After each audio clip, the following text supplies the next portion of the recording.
Hello, I'm Kaiser, and welcome to Moose Reads.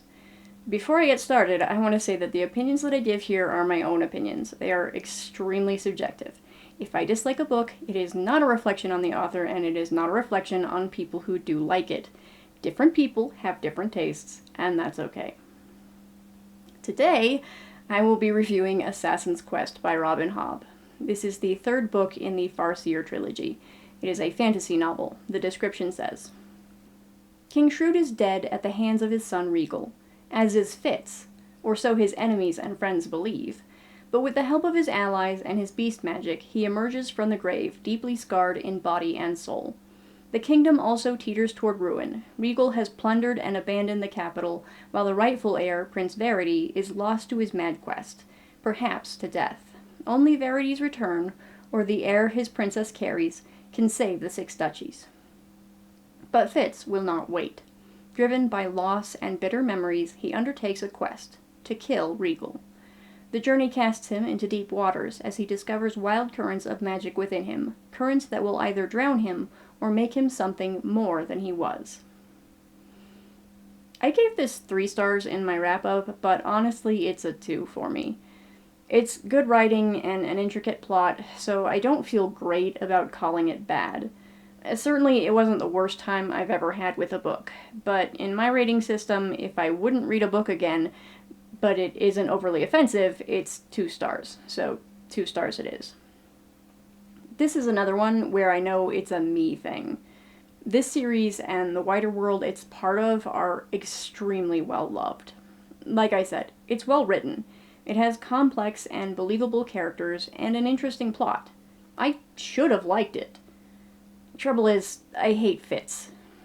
I mostly gave him a pass in the first book because he was still a kid and figuring things out. The second book, he started to grate on me. Here in the third, I can't stand him. He complains about everything, he never thinks things through, he's supposedly trained as an assassin, and part of that training is noticing things, but he fails to notice several extremely obvious and important things, and he's too damn proud to admit anyone else might know better than him. My loathing of Fitz aside, I might have liked this book. There's a lot of stuff toward the end that I wasn't crazy about, so it's still not a sure thing. There was also a bit at the very end that I despised, but it's entirely relegated to the wrap-up, so it doesn't have much impact on the story. The other issue I had with this book in particular is that it felt very repetitive in some places.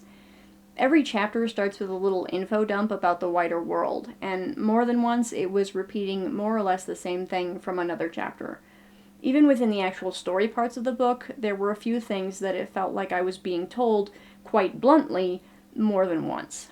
It wasn't constant, but it happened enough times that it bothered me. That's it for no spoilers. If you don't like spoilers, now is the time to pause or close the video. For everyone else, let's talk details.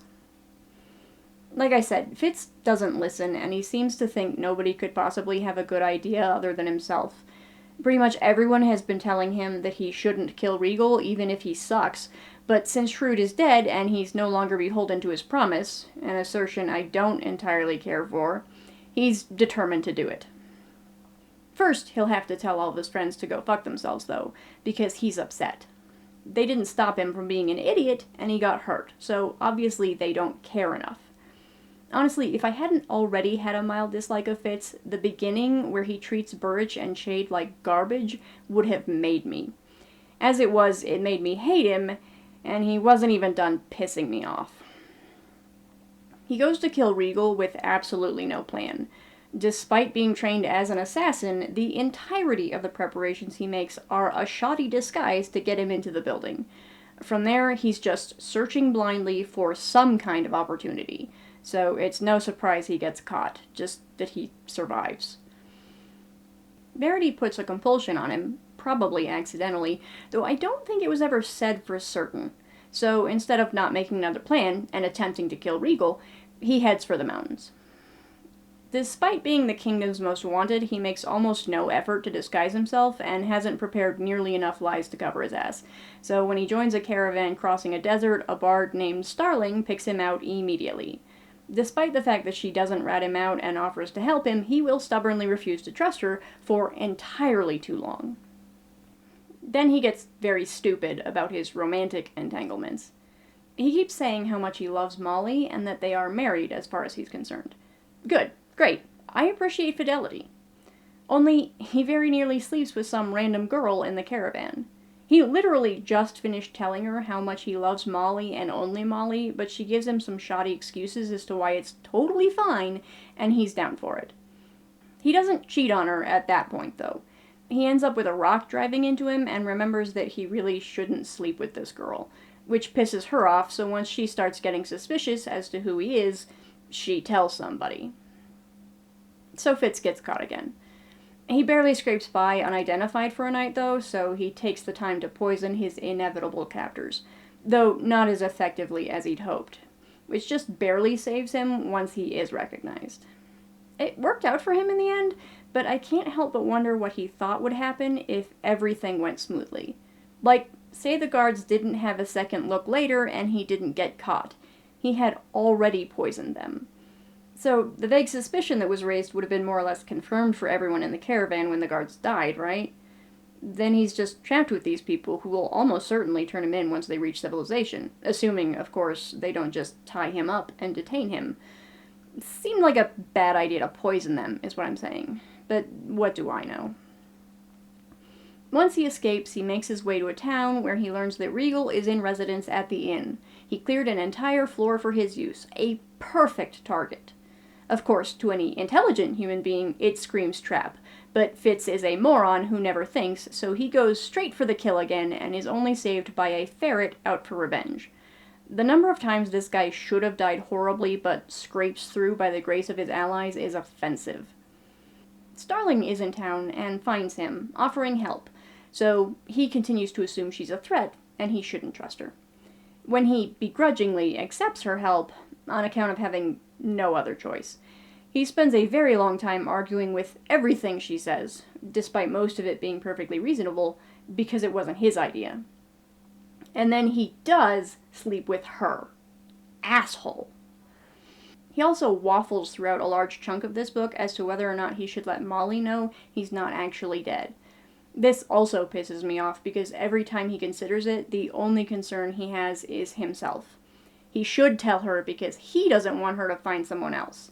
He shouldn't tell her because what if she hates him for having the wit? On and on until I want to strangle him. Then he gets caught again because he didn't just fail to disguise himself, he offered the guy smuggling him into the mountains an earring that could identify him. Not like it might be recognized because it had vague connections, but like part of the description being spread around about him includes this earring. So he basically held up a neon sign to a smuggler that he was the bastard guilty of regicide. Then he once again failed to notice the signs of an obvious trap. How does he survive this time? Not by any clever plan of his own. Once more, he barely survives because he has people to save his ass. Not that he'll treat them any better for having done it. He slips his friends again, for their own protection supposedly, and nearly dies getting to Johnpay, where he is accidentally rescued by the Fool. I was quite happy to have him back. He's nursed back to health and then starts arguing with everyone again. He needs to go into the mountains after Verity, and Kettricken makes a perfectly reasonable plan while he's still down for the count, so he's pissed that nobody asked him what he wanted to do. To be clear, he's told everyone that he wants to go after Verity. Kettricken has made a plan for him to go after Verity, gathered the necessary supplies, and made all the arrangements so that he can do so as soon as he's back on his feet. He is getting what he wants, but he's mad about it because he didn't make the plan. Then we get a lot of traveling through the mountains, which I didn't love, but it was fine. When they find Verity, however, I start thoroughly disliking the plot. We spend an absurd amount of time watching Verity carve a dragon out of stone. Not much else happens for chapters on end, other than Fitz failing to notice something is off with the Fool, because honestly, he doesn't care enough to pay attention. Eventually, Regal's men arrive, and Verity's dragon is finished, and Fitz figures out how to wake the other ones up. I hate the dragons in this book. They basically operate like little wind-up toys, only instead of turning a little key, you feed them lives. So, you can only have the dragons as long as there are people you're willing to sacrifice for them. They go on a murder spree, solve all the problems, and go back to sleep. The thing I really hated, though, is that at some point Regal is using the skill through one of his minions, and in order to defeat him, Fitz overpowers his skill and follows the link back to his brain. He then puts a compulsion on Regal that he will be devoted to his brother, the true king of the Six Duchies.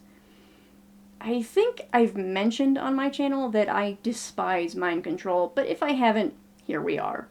Once you start fucking with someone else's mind, and by extension their free will, I don't think you're the good guy anymore. I don't care how awful they are, I don't care if the alternative was killing them. There is a line, it was crossed, I hate it. But at least the ferret killed him fairly soon after. So yeah, I kind of hated this book. Mostly the problem was Fitz, but not all of it. I know I'm in the minority here though, so while I personally would not recommend this series to anyone, you probably shouldn't take my word for it. That's all I have to say about Assassin's Quest. If you like this video, I hope you'll watch more in the future. Thanks for watching this one. Bye!